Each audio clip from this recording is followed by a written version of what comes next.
రవ్వలకొండలో మానసాదేవి అమ్మవారు దర్శనం చేసుకోండి.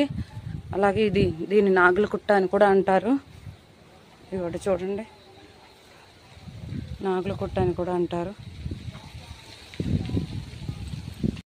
వీరబ్రహ్మేంద్ర స్వామి ఆలయంలో గాయత్రీదేవి, వీరప్పయ్య స్వామివారు,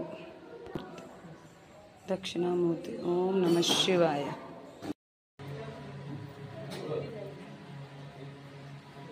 వీరబ్రహ్మేంద్ర స్వాముల వారు తన కాలజ్ఞానం రాశాక ఆయన ఆత్మలింగాన్ని ఇక్కడ స్థాపించి వెళ్ళిపోయారు.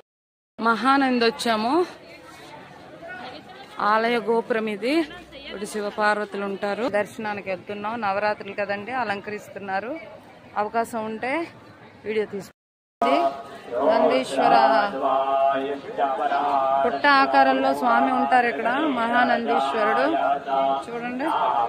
నంది ఇది ఎంట్రన్స్ అండి. శివపార్వతులు ఉంటారు.